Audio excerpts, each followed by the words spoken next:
하나님 말씀은 로마서 4장 9절부터 25절까지 말씀입니다. 한 절씩 교독하겠습니다. 그렇다면 이 복이 할례자에게만 임하느냐 아니면 무할례자에게도 임하느냐? 이는 우리가 아브라함에게 믿음이 의로 간주되었다고 말하기 때문이라. 그렇다면 어떻게 그 믿음이 의로 간주되었느냐? 그가 할례자로 있었을 때냐 아니면 무할례자로 있었을 때냐? 할례자로 있었을 때가 아니라 다만 무할례자로 있었을 때라. 그런 다음에 그가 믿음에서 나온 의의 인장 곧 할례의 표적을 받았으니 그 믿음은 그가 아직 할례 받지 아니었을 때 소유했던 것이라. 이는 그로 하여금 믿는 자들 모두의 조상이 되도록 하셨으니 비록 그들이 할례 받지 아니하였음에도 그리하셨느니라. 이는 의가 그들에게도 전가되게 하려 하심이라. 또한 할례의 조상이 되도록 하셨으니 할례에 속한 자들에게뿐만 아니라 아직 우리 조상 아브라함이 할례 받지 않았을 때 소유한 그 믿음의 발걸음들을 따라 살아가는 자들에게도 그러하니라. 이는 그가 세상의 상속자가 되리라는 그 약속이 아브라함에게나 그의 씨에게 주어진 것은 율법을 통한 것이 아니요 오직 믿음의 의를 통한 것이기 때문이라.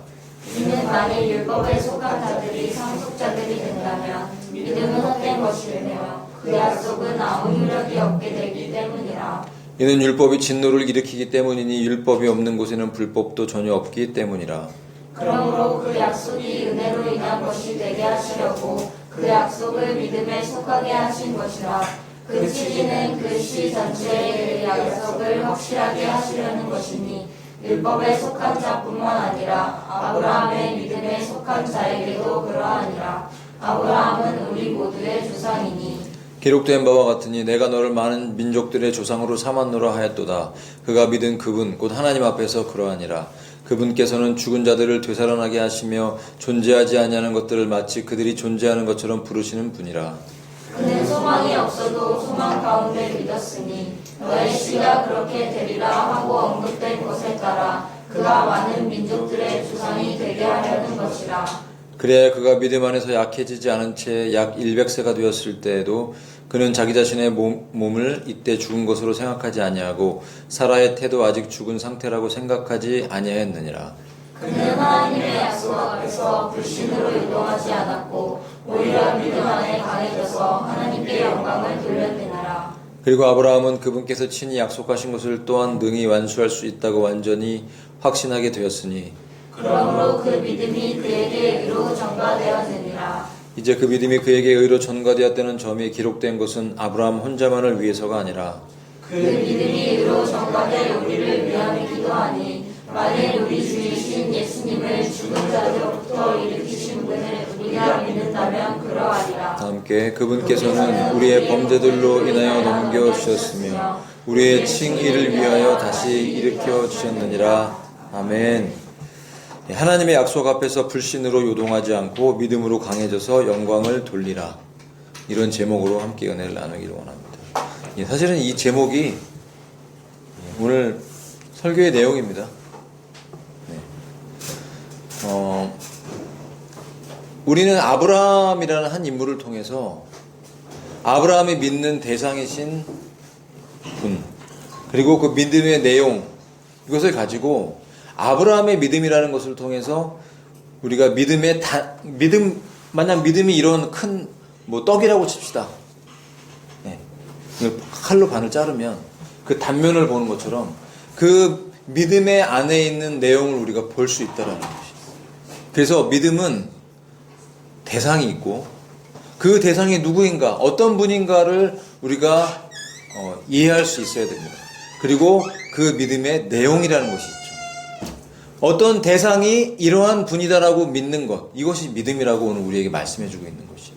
그래서 아브라함의 믿음의 조상이라는 것은 그가 할례를 받았고 할례를 받았기 때문이 아니라 그리고 나중에 율법이 들어왔죠. 그 율법을 받은 그 아브라함의 후손들이 율법을 받았기 때문에 그 율법이 있고 그들이 할례를 받았다는 그 외적인 표징 때문에 그들이 구원받은 것이 아니고 믿음으로 말미암아 하나님 앞에 의롭게 되었다는 것을 오늘 성경은 지난주에 이어서 지속적으로 우리에게 말씀해주고 있어요.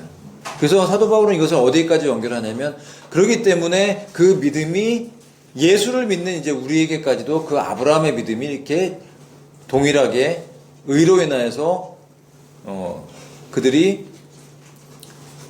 전가된 것이다, 구원에 이른 것이다라고 말씀하면서 예수 믿는 우리에게까지도 그렇게 된 것이다, 이것을 전반적으로 이제 설명해주고 있는 것입니다. 그래서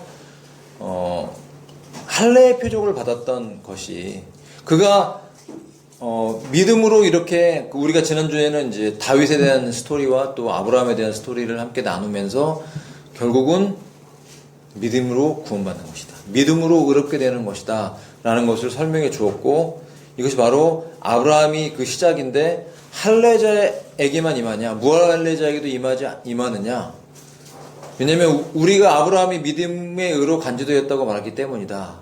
그렇다면 그가 믿음의 의로 간주되었을 때 할례자로 있었을 때냐, 무할례자로 있었을 때냐 하면 당연히 무할례자로 있었을 때 믿음으로 된 것이죠.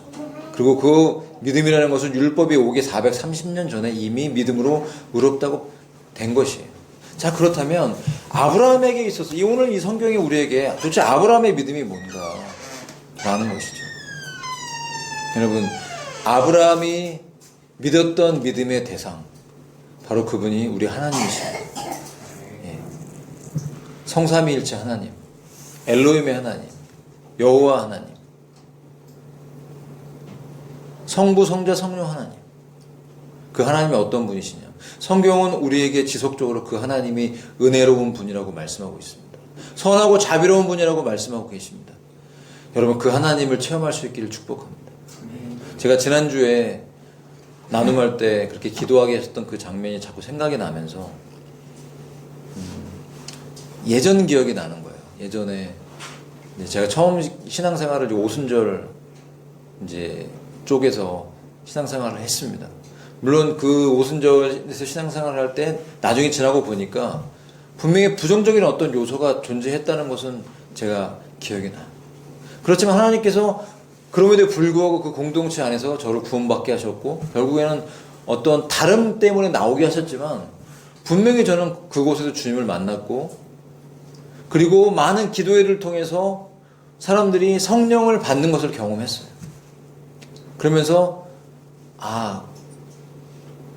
잊고 있었던 건 아니지만 다시 한번 하나님이 제게 일깨워 주신 것은 우리 공동체에게 다시 한번 하나님께서 일깨워 주기를 원하시는구나. 여러분, 주님은 우리에게 성령을 받기를 원하십니다. 그 말은 무슨 말이냐면, 원래는 나에게 성령이 안 계신다는 뜻이죠. 물론 우리가 예수님을 믿고 예수님을 내 안에 영접했을 때 예수님이 나의 구세주라고 믿는 그 자체만으로도 성령의 역사가 있는 것은 분명합니다. 그것은 제자들에게도 마찬가지였죠. 제자들이 예수님이 죽으시기 전에도 예수님이 하나님의 아들이라고 분명히 믿었어요. 구원에 이르는 믿음은 갖고 있었지만 그들이 아직 성령을 받지 못했다고 성경은 증언해주고 있는 것이죠. 그리고 예수님이 죽으시고 부활하시고 승천하신 다음에 오순절날 너희가 성령을 받게 될 것이라고 기도하라고 하셨고, 기도하고 오순절날 성령이 공식적으로, 예전에는 비공식적으로, 그 다음에 일률적으로가 아니라 비공식적으로 몇몇 사람에게 임재하셨지만, 뭐 다윗이라든지 엘리야라든지 엘리사라든지, 그렇지만 이제는 공식적으로 교회라는 공동체 안에 하나님의 성령께서 임재하셨던 사건이 바로 오순절 사건인 것입니다. 그 오순절 사건을 통해서 우리의 삶 속에 임재하신 것이죠. 여러분, 이것이 바로 하나님과 화목되는 것입니다. 그러므로 여러분, 성령의 충만을 받기 위해서 기도하셔야 되고 성령의 충만을 사모하셔야 될 줄로 믿습니다. 철저하게 내가 죄인임을 깨닫고 내가 죄인임을 알고 입으로 고백하고 하나님의 성령을 인정하고 내 안에 받아들일 때 공식적으로 우리의 삶 속에 하나님의 영이 오셔서 나를 하나님의 자녀로 삼아주시는 놀라운 은혜가 있는 것입니다. 이것을 먼저 좀 나누고 말씀을 전해야겠다는 생각이 들어서 먼저 나눕니다. 여러분, 말씀을 들으면서 사실은 내가 얼마나 죄인인지를 깨달아야 예수님의 구원이 얼마나 놀라운지를 깨닫게 되는 것입니다. 내가 죄인인지를 모르면 내가 받은 구원이 얼마나 엄청난지를 우리는 잘 이해하지 못해요. 여러분, 찬양할 때 왜 눈물이 나고, 기도할 때 왜 눈물이 나고, 성경을 읽을 때 왜 그렇게 내 영혼이 감동되고 하나님의 마음이 느껴질까요?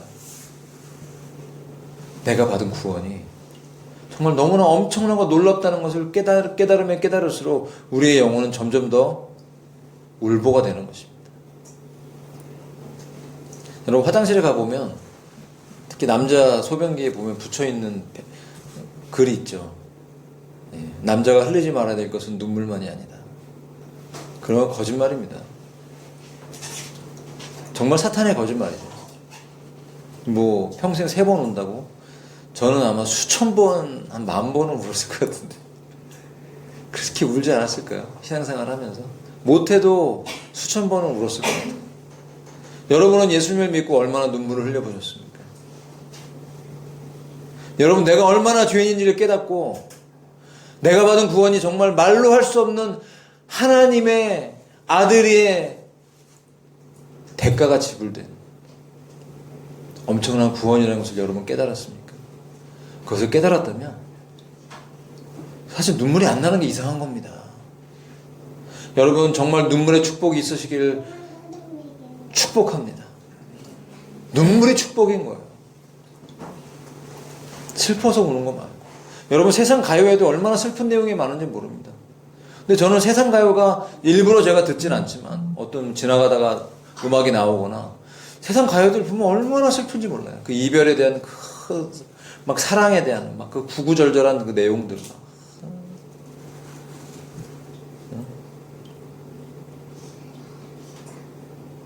그 애절한 그 멜로디에 흘러나오는 그 이별에 대한 뭐 그 가수들의 잘 이름도 모르고 그 노래 제목도 기억이 안 납니다만 뭐 사랑 근홍 뭐 그런 가사도 있잖아요.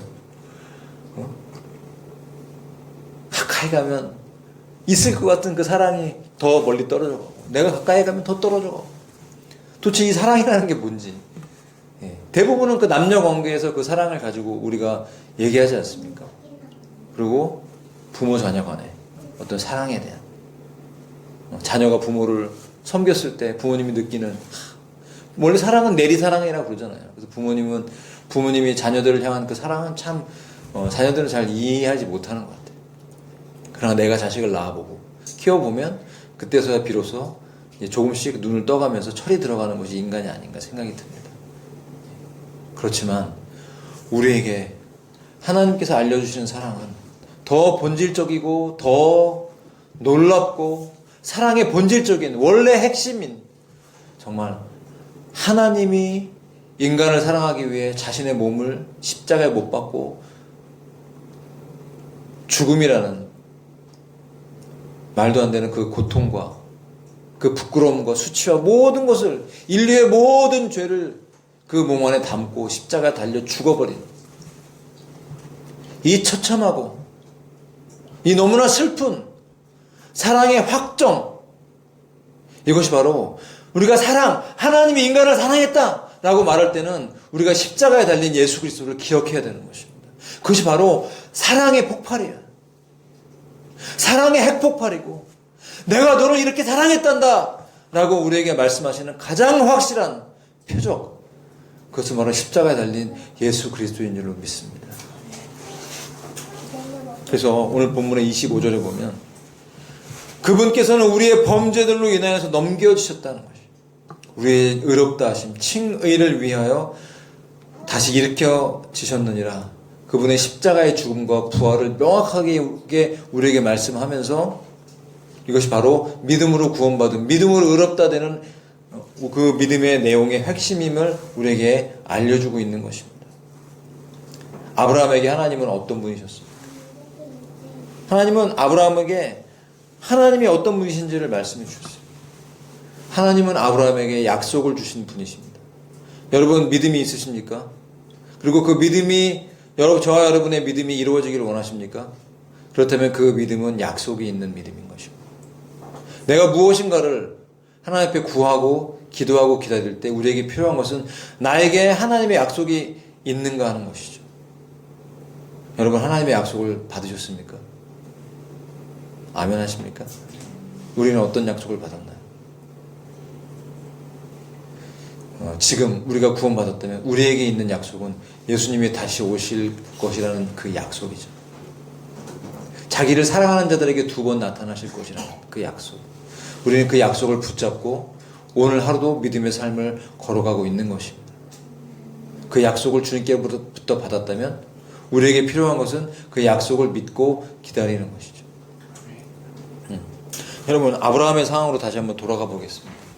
아브라함이 아직 율법이 그에게 오지 않았었고, 그 다음에 할례라는 것을 받았지만 그 이전에 먼저 아브라함은 그의 믿음을 의롭다고 칭함을 받았어요. 그것이 언제인가 하면 창세기에 등장하고 있는데, 창세기에 아브라함이 99세 때 하나님이 그에게 나타나셔서 그와 대화하기 시작하셨습니다. 너가 열국의 아비가 될 것이다. 너의 이름이 아브라함에서 아브라함으로 바뀔 것이다. 사라의 이름이 사라로 바뀔 것이다. 열국의 어미가 될 것이다. 많은 민족들이 나올 것이고 왕들이 나올 것이다. 라는 약속을 주셨어요. 물론 이스마엘을 낳고 이스마엘의 나이가 이제 벌써 들었죠.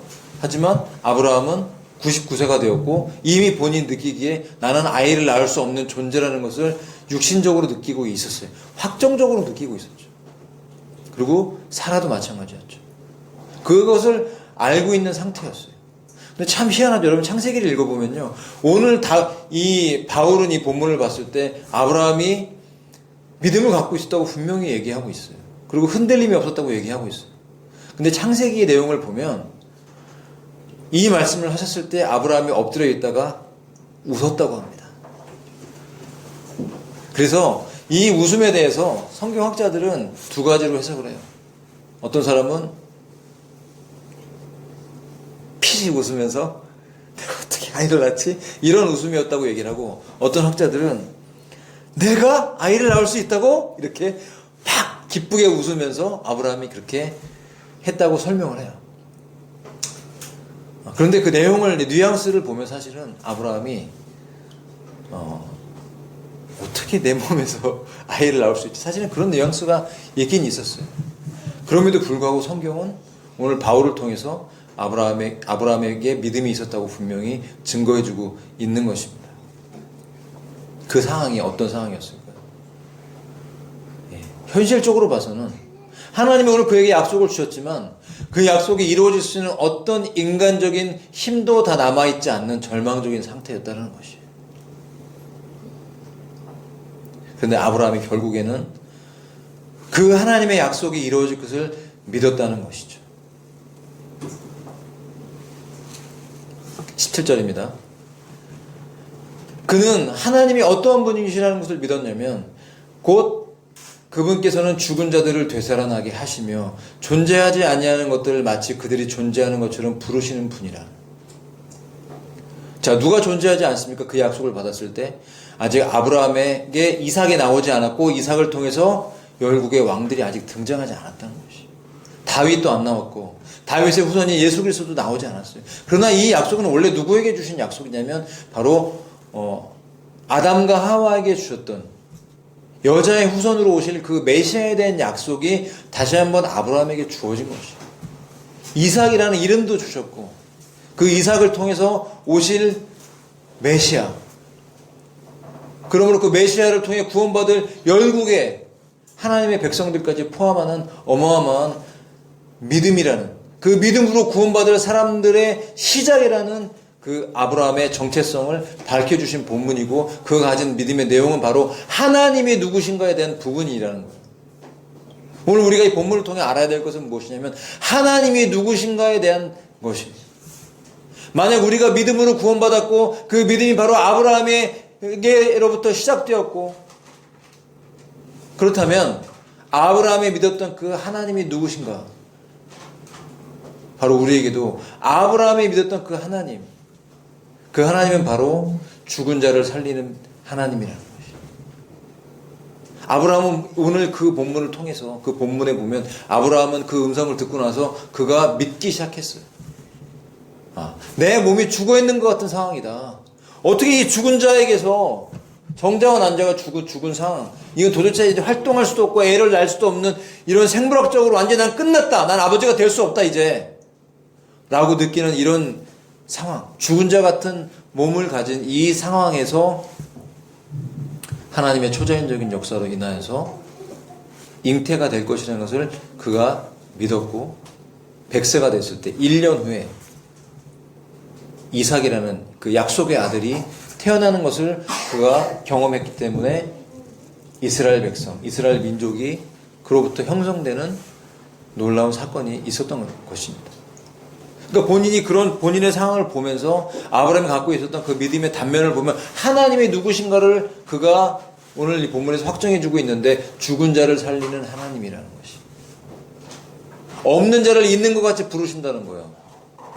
미래에 나타날 이삭의, 야곱의, 그리고 야곱의 12지파, 12지파의 그 이스라엘, 열국을 점령할 그 위대한 왕으로 태어날 다윗, 그 다윗의 후손, 바로 메시아를 바라보게 하고 그로 인하여서 구원받을 바로 십자가 달려 죽으셔서 그분이 흘리신 그 피로 인하여서 구원할 열방의 무수한 수십억의 그 인류를 이미 하나님은 계산하고 계신 하나님이시고 이미 그들을 눈에 보이지 않지만 그들을 바라보고 이미 우리도 그 안에서 아브라함에게 말씀하실 그 당시에 이미 우리도 그 믿음 안에서 택정함 받아서 준비되고 있었던 영혼들이라는 것을 우리는 알 수 있다는 것이죠.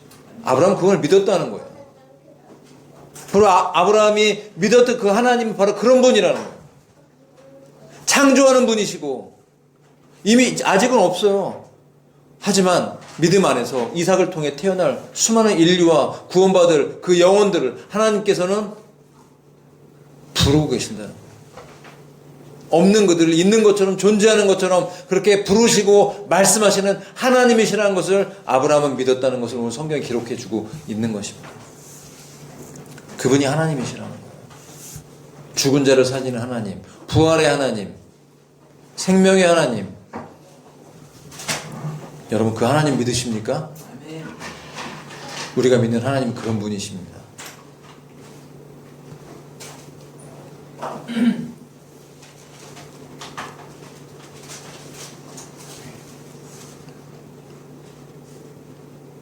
(20절입니다) 그는 하나님의 약속 앞에서 불신으로 요동하지 않았고.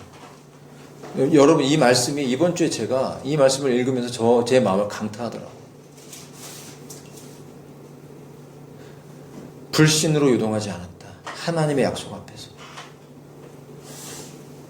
하나님이 우리에게 어떤 약속들을 주시고 하나님이 어떤 일들을 성취하실 때는 성취하시기 전에 먼저 우리에게 약속을 주십니다.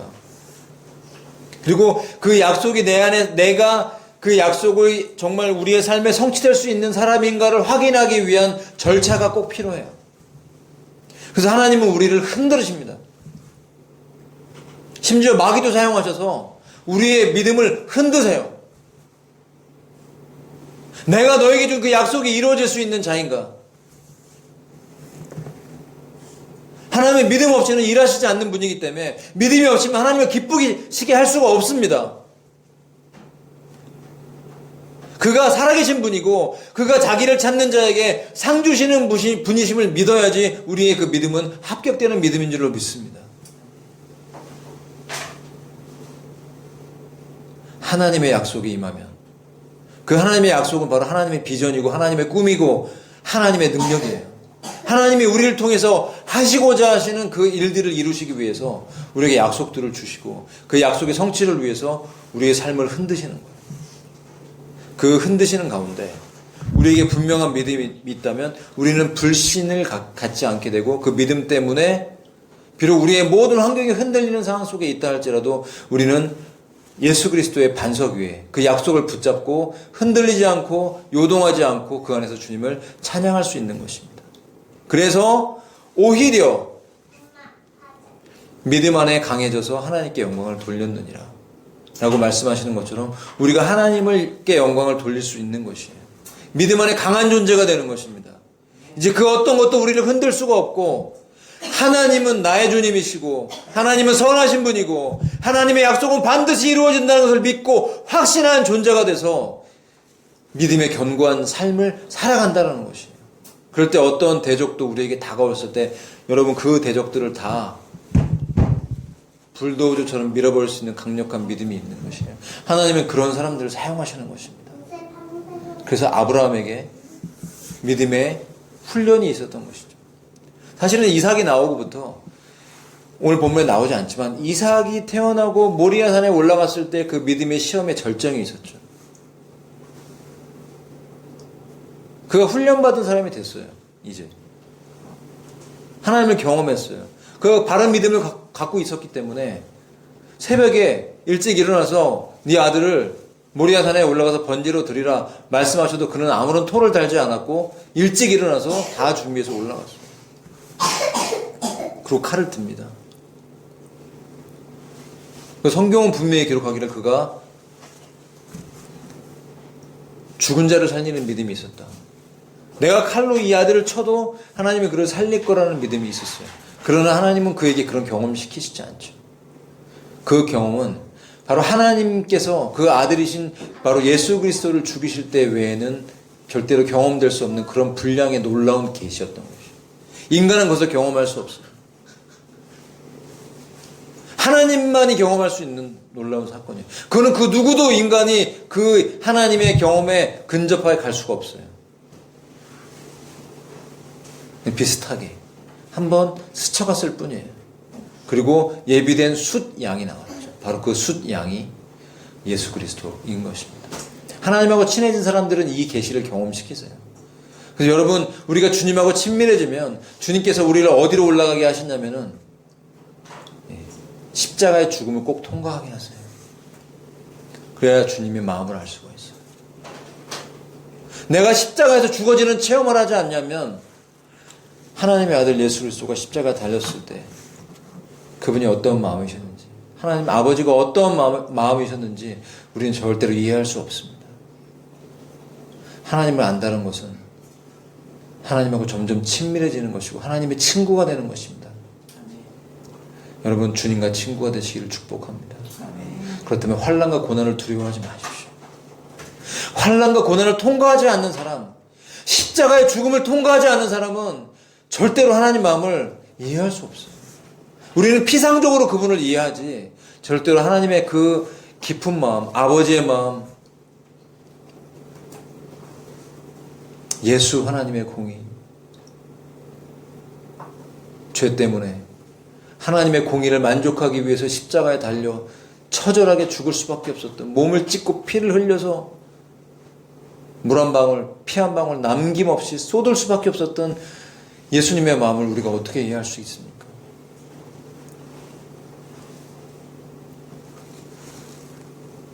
여러분, 우리는 이 시즌에 하나님께 어떤 약속을 받아서 가고 있습니까? 우리 공동체는 하나님의 비전을 받았습니까? 하나님이 하시겠다고 하는 어떤 약속들을 받았습니까? 여러분 개인의 삶 속에 하나님의 약속을 받았습니까? 만약 약속이 없다면 여러분 그것을 먼저 기도하셔야 됩니다. 나의 관계가 하나님과 약속을 맺은 관계인가? 하나님과 아브라함의 관계가 언약의 관계라면 우리도 역시 언약의 관계인 것입니다. 하나님은 하나님의 백성과 반드시 약속을 하십니다. 언약을 하세요. 내가 너를 구원할 것이다. 내가 너를 위해 죽었다. 너는 나의 백성이고 나의 자녀고 나는 너의 아버지다. 이것이 바로 언약 관계로 들어가는 것입니다. 예수 그리스도가 십자가에 죽으신 이 사건이 바로 그분이 구세주라는 것이고 내가 구속받은 주님의 자녀이고 나의 신랑이고 내가 그분의 신부라는 이 분명한 관계, 이 관계 안에서 우리는 믿음의 여정을 걸어가는 것입니다. 그리고 크고 작은 약속들이 우리 삶 속에 주어지는 것, 말씀으로 주어져요. 그 말씀은 약속이고 그 말씀은 우리가 믿어질 때 그 약속이 우리에게 실제로 이루어지는 것이에요. 그런데 많은 사람들이 이 약속이 이루어지기 위해서 하나님께서 우리를 그 귀신들의 골짜기로 집어 던져서 고난과 연단을 주실 때 여기서 떨어져 나간다는 것이에요. 하나님 우리를 테스트하십니다. 아브라함의 그 마지막 테스트는 바로 모리아산에서의 테스트였어요. 그가 이미 하나님의 죽은 자를 살리는 분이라는 걸 믿고 있었지만 그 모리아 산에서 그는 그 믿음이 합격된 것이죠. 하나님이 왜 우리를 시험하십니까? 우리의 믿음이 몇 점인가를 드러내시는 것뿐이에요. 시험하신다고 기분 나빠할 일이 아닙니다. 왜냐하면 시험은, 공부를 잘하는 사람은 시험을 좋아하잖아요. 시험을 즐기잖아요. 예전에 공부 잘하는 분한테 들어봤더니 그러시더라고요. 시험 볼 때 상기된다고. 왜냐면 자기가 공부한 것에 대해서 내가 몇 점 맞을지 막 기대감이 생기면 95점일지 98점일지 막 내가 열심히 공부한 거에 대해서 막 답을 쓰고 싶어서 못 견딘다는 거예요. 우리가 하나님과 바른 믿음을 갖고 있고 건강한 믿음을 갖고 있고 하나님의 그러한 분임을 믿고 내가 바른 믿음의 내용을 갖고 있다면 우리는 시험을 두려워할 필요가 없는 거죠. 왜냐하면 그 시험은 내가 어떤 존재인가를 드러내주는 그런 시험일 뿐이니까. 나를 넘어지게 하거나 나를 미끄러지게 하는 것이 아니라 내가 하나님과 바른 관계를 맺고 있다는 것을 드러내주는, 점수를 드러내주는 시험이니까 우리는 그 시험을 두려워할 것이 아니라 오히려 그 시험 가운데서 내가 몇 점 맞을지, 내가 하나님과 어떤 칭찬을 받을지 기대하면서 그 시험을 맞이한다는 것이. 그러므로 시험은 항상 옵니다. 하나님 우리의 믿음을 테스트하십니다. 왜? 축복해 주기 위해서죠. 약속을 이루어 주시기 위해서입니다. 하나님의 비전을 성취하시기 위해서 우리에게 약속들을 주시고 그 약속에 합당한 자로 빚으시기 위해서 우리의 삶을 흔드시는데 우리가 넘어질 수 있죠. 30점 나올 수 있습니다. 심지어 10점이 나올 수도 있어요. 그러나 그 흔듦 속에서 우리가 계속해서 일어나고 또 일어나고 또 일어나고 또 일어나고 또 일어나서 지속적으로 주님의 얼굴을 구하면서 그분 앞에 나아갈 때 우리의 믿음은 성장하게 됩니다. 성숙하게 됩니다. 어디까지 갑니까? 완전하게 믿어질 때까지. 요동하지 않고 불신하지 않고, 불신이 막 다가오고 막 불신의 요소들이 막 다가와요. 마귀의 시험도 막 다가와요. 템테이션, 미혹이 막 다가와요. 공격이 막 다가옵니다. 우리의 마음을 흔드는, 거 봐, 너 믿었는데 안 되잖아, 막 흔드는 일들이 막 다가와요. 요동하고 흔들리고, 기도했는데 안 되네, 흔드는 요소들이 막 다가오고. 그렇지만 내가 하나님 앞에 영적으로 성장한 상태에 있다면 우리는 요동하지 않고 오히려 그 상황에서 오히려 아브라함처럼 아무것도 보이지 않고, 아, 나 힘으로는 아무것도 할 수 없네, 그러므로 이제 하나님이 하시면 되겠다 라고 생각하면서 온전한 믿음으로 그분께 영광을 돌리는 존재가 될 때 하나님 앞에 드디어 합격하고 도장이 찍히는 거예요. 여러분, 영광을 돌리시기 바랍니다. 시험이 다가올 때 낙심하고 좌절하는 것이 아니라 영광을 돌릴 수 있을 때까지 전진하실 수 있기를 축복합니다. 할렐루야. 하나님 이제 하나님이 하시면 되겠습니다. 제 힘으로는 아무것도 할 수 없네요. 주님이 하십시오 라고 주님께 맡기고 기뻐하고 영광을 돌리고 찬양하고 하나님의 아름다움을 갈망하는 믿음으로 우리가 나아갈 때 그것이 얼마나 주님께 기쁨이 되겠습니까? 그런 성숙한 믿음, 아브라함의 믿음, 믿음의 대상인 그 하나님이 어떠한 분이신지를 우리가 갈망하고, 그리고 그 모든 우리의 믿음의 상황 속에서 하나님이 약속하신 것을, 그 언약을 붙잡고 확실히 이루어질 거라고 믿는 그 믿음, 이것이 바로 아브라함의 믿음의 단면이라는 것이. 근데 놀랍게도 그렇게 믿었더니 의롭다고 칭해 주셨다는 거예요. 아, 그러면 우리는, 그러면 난 믿는 게 아닌가? 아직 온전하지 못한 것 같은데, 아브라함처럼 이렇게 확실하지 않은 것 같은데. 그런 것이 아니라 아브라함의 믿음에 주는 계시적인 것이 있다는 것이. 왜 아브라함은 죽은 자를 살리는 분이라고 믿었을까요? 이것을 아브라함의 믿음을 통해서 우리에게 말씀해주고 있는 것이 무엇인가요? 바로 예수 그리스도의 십자가의 죽음과 부활에 대해서, 바로 아브라함은 앞으로 그의 자손으로 올 그 다윗의 자손과 올 그 메시아이신 바로 예수 그리스도를 바라보는 그 믿음, 그의 삶 속에 죽은 자를 살리는 하나님이라는 그것이 바로 숫 양이 예비되었던 그 사건을 통해서 하나님은 아브라함에게 계시하신 것입니다. 숫 양이신, 어린 양이 도살당하기 위해서 아브라함에게 도살당했죠. 그 모리아산 꼭대기에서. 그것이 바로 계시였죠. 앞으로 메시아가 이렇게 죽을 것이다, 십자가에 죽을 것이다, 도살될 것이다, 일찍 도살된 어린 양, 목배임을 당한 어린 양, 그분께서 죽으시고 부활하시고 예수님이 죽으신 다음에 부활하셨던 그 능력, 여러분 그 능력이 바로 예수를 믿는 저와 여러분에게 오늘 역사하는 하나님의 능력이라는 것을 성경은 우리에게 증거해주고 있는 것입니다. 그렇다면 우리가 믿을 수 있지 않나요? 그 능력이 언약 안에서 우리 안에 들어와 있다면 우리의 어떤 상황에서도 하나님은 우리의 모든 삶을 부활시킬 것이라는 것을 우리가 믿을 수 있지 않나요? 예수님을 죽은 자 가운데 살린 그 능력이 우리 안에 들어와 있다면 저와 여러분이 부활의 몸이 될 것이라는 것을 믿을 수 있지 않나요? 주님이 공중으로 오실 때 나의 이 몸이 이제는 부활의 몸으로 변해서 주님과 함께 끌려 올라갈 것을 믿을 수 있지 않습니까? 우리의 만약 그것을 우리가 믿을 수 있다면, 그 능력이 나와 함께하고 있다면 우리의 삶 속에 답답해 보이는 그리고 부정적으로 보이는 모든 상황 속에 하나님이 주신 그 약속을 믿고 영광을 돌리고 찬양하고 나아간다면 그 능력이 나를 세워서 하나님의 역사를 일으킬 것을 우리가 믿을 수 있지 않겠습니까? 이것을 우리에게 오늘 성경이 도전해주고 있다고 저는 믿습니다. 20절 다시 한번 보겠습니다. 하나님의 약속 앞에서 불신으로 유동하지 않았고 오히려 믿음 안에 강해져서 하나님께 영광을 돌렸느니라. 제가 이제 책을 인터넷에 올려놓고 이제 드디어 이제 보통 다 올라오면은 많이 파는 인터넷 서점 같은 데 보면 170 몇 군데, 190군데까지 팔거든요. 이제 12군데, 저희 스토어팜까지 해서 12군데 올라왔습니다. 그래도 웬만한 데는 중요한 데는 다 올라온 것 같아요. 오히려 기독 서점들은 하나도 안 올라왔고, 이제 뭐 알라딘, 뭐 교보문고, 영풍문고. 제가 찾아가서 막 들어와 보니까, 영풍문고에 들어가 보니까, 영풍문고가 전국에 여러 군데 있잖아요.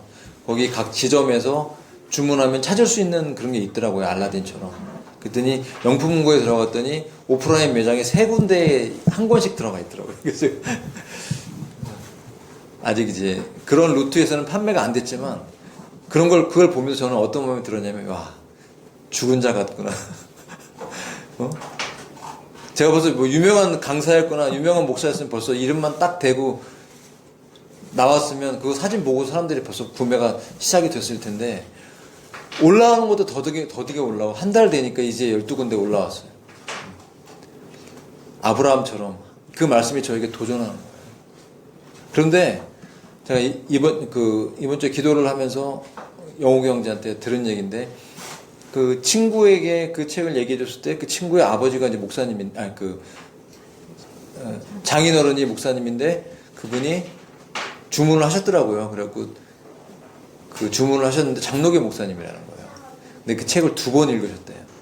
그럼 내용이 너무 좋으니까 자네도 꼭 읽어보라고 그렇게 얘기를 하셨다는 거예요.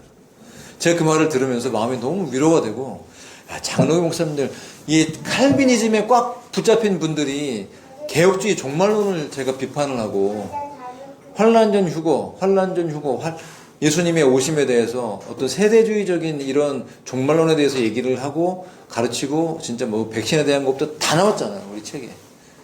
저는 이 책을 읽으면서 와 저걸 바르게 반응을 보일 수 있는 분들은 그래도 깨어있는 분이라고 생각이 될 것 같았어요. 근데 그걸 들으면서 야 한국에 있는 목회자들이 이 책을 많이 읽었으면 좋겠다. 목회자들이 깨어나야 되겠다. 그런 기대감이 생겼습니다. 근데 몰라서 못 읽죠. 그것을 읽게 하도록 가능하게 하시는 분이 누구십니까? 하나님이십니다. 저는 하나님을 믿습니다. 그렇기 때문에 담대한 믿음이 생기는 거예요. 나에겐 능력이 없고 내가 유명한 사람이 아니어서 그것을 사람들에게 알릴 능력은 없지만 하나님이 하시면 된다는 것이에요. 그럼 또 마치 확인해 주듯이 아가페 목장의 돌쇠님이 전화가 오셔갖고 이제 카페에다가 홍보글을 올려줄 테니까 자료를 좀 보내달라고 그래서 제가 보내드리고 그것을 통해서 뭐 얼마나 많은 매출이 일어날지는 모르겠습니다. 우리가 할 수 있는 건 하는 거죠. 우리가 할 수 있는 것을 하고 하나님이 하실 수 있는 일은 하나님이 하신다. 그러니까 그렇게 평안할 수가 없습니다. 예. 요동함이 없이 부활시키시는 하나님, 없는 것을 있는 것처럼 부르시는 하나님, 그 아브라함의 하나님, 그 하나님이 우리의 하나님이십니다. 우리의 모든 상황을 아시는 하나님, 그 하나님이 우리의 모든 삶을 책임지시고 이끌어 주십니다. 그렇다면 우리는 부활의 생명이 우리 안에 있기 때문에 담대하게 믿음으로 주를 찬양하며 우리의 믿음을 보일 수 있는 상황이라는 것이죠. 주님을 높여드립니다. 주님께 영광을 올려드립니다. 하나님 살아계십니다. 하나님 부활하신 분이십니다. 모든 것이 가능하신 하나님이십니다. 여러분, 우리에게 그런 것을, 그 믿음을 요구하신다고 저는 확신이 들어서 이 말씀을 선포합니다. 오늘 아브라함처럼 하나님의 약속 앞에서 불신으로 요동하지 않고 오히려 믿음 안에 강해져서 하나님께 영광을 돌리는 삶, 우리의 모든 삶을 책임지실 것이다. 우리의 모든 사역을 기름 부어주실 것이고 우리의 믿음의 여정을 하나님께서 책임지셔서 우리를 부활의 생명으로 책임지시고, 주님 오실 때 잘했구나, 나의 신부여, 맞아주실 그분 앞에 우리의 믿음과 우리의 소망을 올려드릴 수 있는 것이 바로 오늘 우리에게 허락하신 하나님의 예배다. 여러분, 육신의 한계 속에 내가 느끼고 있는, 내가 할 수 없는, 내 힘으로 해결할 수 없는 어떤 영역의 것들을 우리에게 허락하셨다면 오늘 아브라함처럼 하나님께서 저와 여러분에게 믿음을 요구하신다는 것을 기억하시기 바랍니다. 어떻게 기도하시겠습니까? 오늘 함께 기도할 때 여러분 무엇을 기도하시겠습니까? 누구에게 기도하시겠습니까? 내가 기도하는 그 하나님, 그 하나님께 나에게 주신 그 언약을 붙잡고 믿음으로 올려드리면서 영광을 돌리시는 오늘 예배가 되시기를 예수님의 이름으로 축복합니다.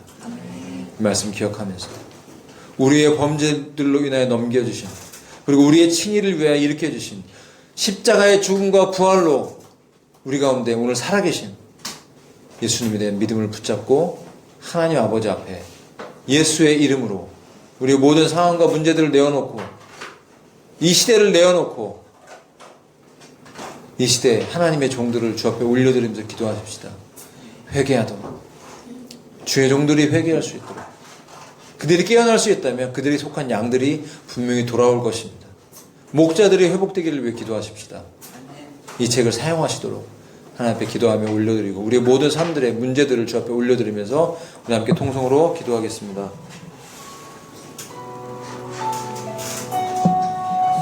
살아계신 하나님, 우리 아버지 감사합니다. 주님만이 왕이십니다. 주님만이 우리의 생명이시고 부활이시고 능력이신 주님, 주님을 의지하며 나아갑니다. 아버지여, 받아주시옵소서, 책임져 주시옵소서, 이끌어 주시옵소서.